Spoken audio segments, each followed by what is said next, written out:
हजरत सुलेमान अलैहिस्सलाम अल्लाह के उन चुनिंदा पैगंबरों में से थे जिन्हें ऐसी बादशाहत दी गई जो न उनसे पहले किसी को मिली और न बाद में किसी को मिलने वाली थी। अल्लाह ताला ने उन्हें हवाओं को मसखर कर दिया था, परिंदों की जबान समझने की काबिलियत दी थी और इंसानों, जिन्नों और जानवरों से मिलकर बना एक विशाल लश्कर उनकी हुकूमत में था।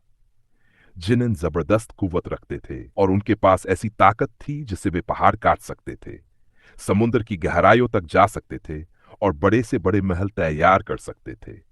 लेकिन जिन्नों में हर कोई फरमाबरदार नहीं था। कुछ जिन्न सख्त नाफरमान, सरकश और फसाद फैलाने वाले थे। सुलेमान अलैहिस्सलाम की हुकूमत में रहते हुए भी उनमें से एक गिरोह अक्सर बगावत का रास्ता अपनाता, इंसानों को डराता, उनके रास्ते काटता और उनकी बस्तियों में शरारत करता रहता था। सुलेमान अलैहिस्सलाम को जब इनकी शिकायतें पहुंची तो उन्होंने उन्हें बुलाकर नसीहत की कि अल्लाह की नाफरमानी छोड़ दो और अमन व अदल के साथ जिंदगी बिताओ। मगर वह सरकश जिन कौम अपनी तास्सुब और घमंड में डूबी रही। एक रात कुछ मुसाफिरों पर हमला हुआ, उनकी ऊंटों को घायल कर दिया गया और उनके सामान को जला दिया गया। जब यह खबर सुलेमान अलैहिस्सलाम तक पहुंची तो उन्होंने ऐलान किया कि अब बगावत बर्दाश्त नहीं की जाएगी। उन्होंने अपने लश्कर को जमा किया। इंसान, जिन और परिंदे सब अपनी अपनी कतारों में खड़े हो गए। हवा खामोश हो गई। आसमान परिंदों से भर गया जो पर फैलाए खड़े थे। यह नजारा खुद एक चमत्कार से कम नहीं था। सुलेमान अलैहिस्सलाम अपने आसमान जैसे नीले रंग के तख्त पर बैठे, शफकत और सख्ती दोनों उनकी आंखों में दिखाई देती थीं। उन्होंने अपने दूतों के जरिए सरकश जिन्नों को आखिरी बार दावत सुलह दी, मगर जवाब में जिन सरदार ने कहा, हम न तेरी बादशाहत को मानते हैं और न तेरे उस खुदा को। हम खुले मैदान में तुझसे जंग करेंगे। ये चुनौती सीधे सुलेमान अलैहिस्सलाम की शान में गुस्ताखी थी। अल्लाह के नबी ने यह सुनकर सिर झुका लिया और दुआ की, ए मेरे रब, तू ही मेरे और इन जिन्नों के बीच फैसला कर दे। तू सबसे बड़ा मददगार है। दूसरी सुबह मैदान जंग सज चुका था। एक तरफ इंसान और जिन्न फरमाबरदार खड़े थे, दूसरी तरफ सरकश जिन्नों का घना काला लश्कर था जिनके बदन से धुआं निकल रहा था। उनके चेहरे भयानक, आंखें लाल और आवाज गूंजती हुई थी। हवा में एक अजीब सा तनाव लटक रहा था। सबसे पहले सरकश जिन्नों ने हमला बोला। वे हवा में उड़ते हुए तेज चीखें निकालते, अपने नाखून और आग सा धुआं फेंकते हुए आगे बढ़े। इंसानी जवान उनके इस्लाह किए हुए हथियारों के साथ खड़े थे, मगर असल सहारा अल्लाह की तरफ से आना था। सुलेमान अलैहिस्सलाम ने हाथ उठाए और दुआ पढ़ी। उसी वक्त हवाएं उनकी इशारे पर चल पड़ी। तेज तूफानी हवाएं सरकश जिन्नों को पीछे धकेलने लगीं। उनकी उड़ान टूट गई और वे मजबूर होकर नीचे उतर आए। अब सुलेमान अलैहिस्सलाम ने जिब्रील जैसी फरिश्तों की मदद नहीं मांगी, बल्कि अपने ही जिन्नों के दानिशमंद सरदार आसिफ बिन बरकिया और आजाजिल जैसे फरमाबरदार जिन्नों को आगे भेजा। एक तरफ अल्लाह का हुक्म लेकर चलने वाले जिन थे, दूसरी तरफ अल्लाह से बगावत करने वाले। जंग शुरू हुई तो जमीन हिलने लगी, पहाड़ कांपने लगे। फरमाबरदार जिन उनके खिलाफ इतना तेजी से बढ़े कि उनकी पंक्तियां टूट गई। सरकश जिन्नों का सरदार पैर जमाकर सुलेमान अलैहिस्सलाम की तरफ बढ़ा। उसकी आंखों से चिंगारियां निकल रही थीं और उसकी आवाज गड़गड़ाहट जैसी थी। सुलेमान, तेरी ताकत तेरे हाथ में नहीं, तेरे रब की दी हुई है। अगर वह तेरे साथ न हो तो तू कुछ नहीं।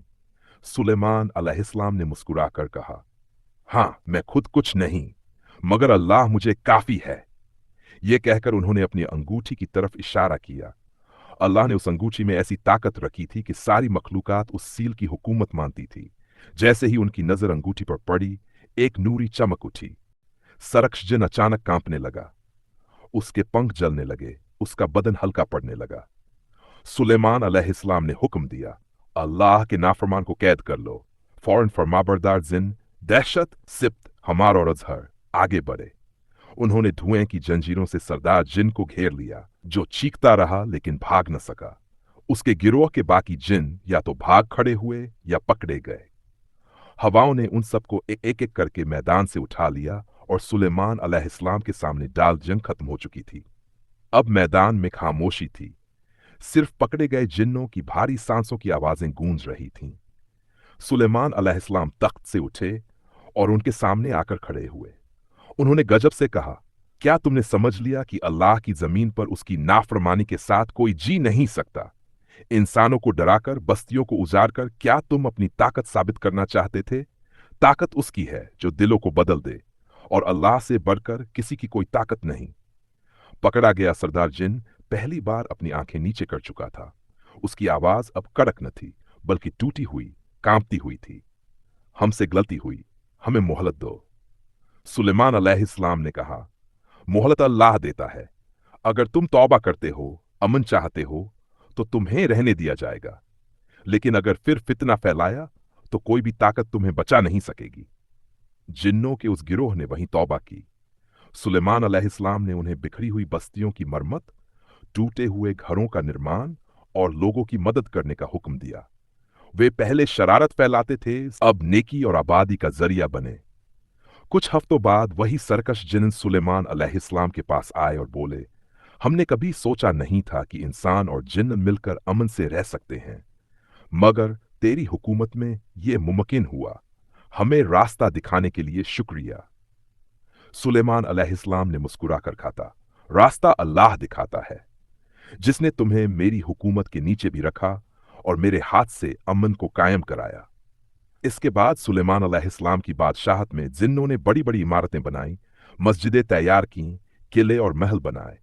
वह जंग एक सबक बन गई कि अगर जिंदगी अल्लाह के हुक्म के खिलाफ चली जाए, तो चाहे इंसान हो या जिन्न, नुकसान ही नुकसान है। और अगर दिल उसकी तरफ झुक जाए, तो अंधेरे से रोशनी का रास्ता खुलने लगता है। इस तरह जिन्नों और हजरत सुलेमान अलैहिस्सलाम के बीच हुई वह जंग न सिर्फ फसाद को मिटाने का जरिया बनी, बल्कि अमन, अदल और एकता का पैगाम भी बन गई, जो सदियों बाद भी दुनिया को सिखाती है कि असली ताकत तख्तों में नहीं, अल्लाह की मानने और उसकी राह पकड़ने में है।